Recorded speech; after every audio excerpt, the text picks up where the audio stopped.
Hey everybody, this is your friend Fred Stevenson, professional salesman. Now I'm gonna tell you, I could sell just about anything and have.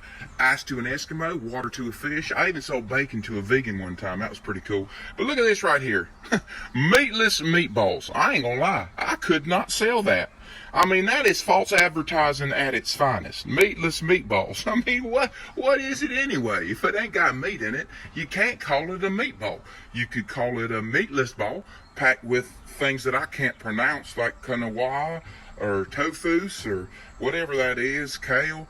I mean, it ain't a meatball though, you know. And this is for vegan people anyway. They get nervous just saying the word meat, and so don't even put it in the title. Or you say meatless ball, or just a ball of quinoa. You know, I mean, we need to get more honest about what we're trying to sell instead of trying to do false advertising. So that's my tip of the day. Fred Stevenson, professional salesman, signing. Happy Thursday, Red Earth team. What's happening? Hope you enjoyed meeting Fred Stevenson, one of my many alter egos. I'm a strange dude. I'm going to tell you. You never know what you're going to get. But I shared that because I hope it brought a laugh to you. You know, Fred Stevenson was a character that I created who was a kind of an eternal salesman. And in that video there, he has a attack on his conscience about selling meatless meatballs. He said, how terrible is this? They're meatballs. That means they have to have meat in them. If they're meatless meatballs, they would just be meatless balls, you know? And so anyway, I got cracked up at that. Hope you guys got a laugh out of it. But there is a teaching point underneath it that I want to focus on today, and that is integrity. You know, Fred was so challenged because there was no integrity in the marketing of meatless meatballs. But here's the case. In sales culture, it is very easy to compromise our integrity to get things done. And man, what a powerful concept. If you want to build a culture of excellence here at Red Earth and in your life, integrity is required. No ifs, ands, buts about it. You cannot compromise on integrity and have excellence.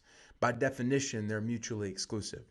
Now, I know I've been in sales many years. I know guys who used to bend the rules and do things they shouldn't be doing, and they won the awards even, and they got the trips and all this kind of stuff. But holistically, their life was without integrity.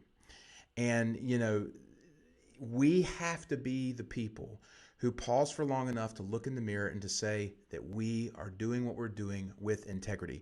Now, for Red Earth, this is a top-down and a bottom-up thing. And if there's any kind of gaps or chinks in the armor, that's where the attack will come, and that's where the excellence will leave out of. It's like an air in a balloon. A balloon is able to be a balloon because it has integrity. It is whole. There's no holes, right? It's whole, WHOLE, because there's no holes, HOLES, in the balloon. If you lack integrity, it's like putting a hole in the balloon, the air goes out. And so the same is true of building an excellent culture. An excellent culture must be one of integrity. So this is the challenge, is integrity. What is integrity, right? It is an integer, a whole number, not a fraction, a part of a number.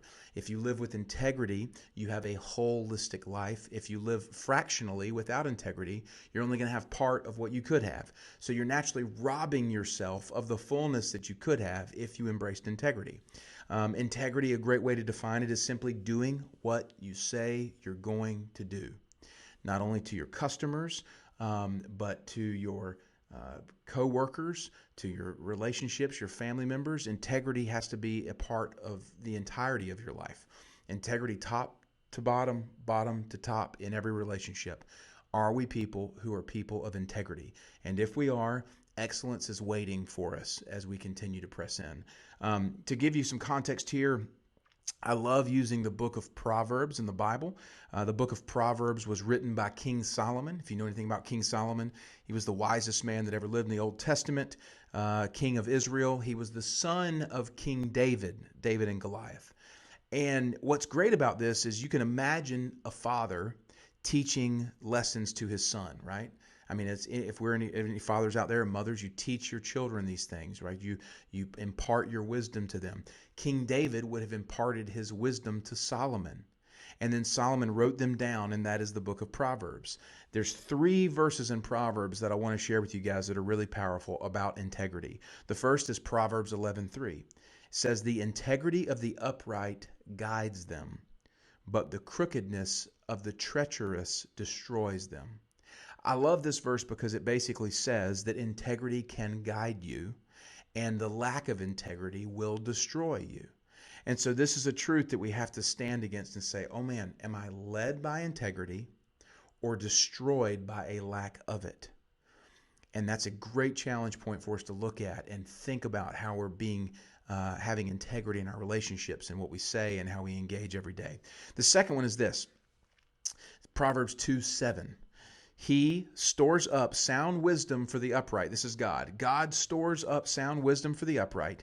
His is a shield to those who walk by integrity or walk in integrity. His is a shield. The Lord is a shield to those who walk in integrity. When you live in integrity, you are inviting the protection or shield of God around your life. When you're living without integrity, you're living outside of the shield. Now, you might see people who are living without integrity and they're being successful, but if you look at it, those are the people who are attacked.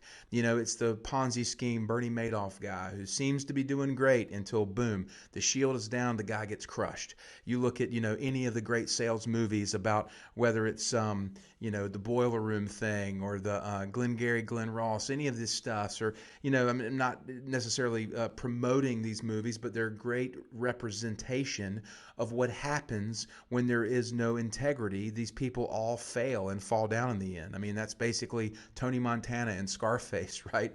There's no integrity. I mean, the guy gets blown to pieces at the end, whatever.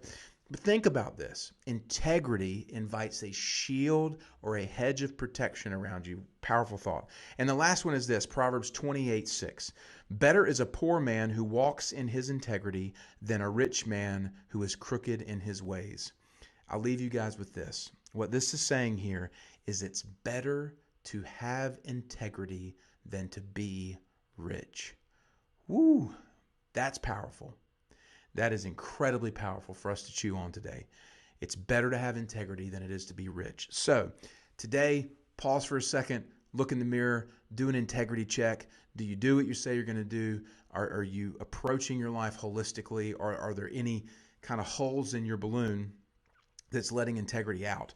If any of you want to talk about this more in depth, certainly reach out and we can. But a good word for us on integrity today. You guys have a fabulous and wonderful Thursday. Keep being awesome and reach out if you need anything.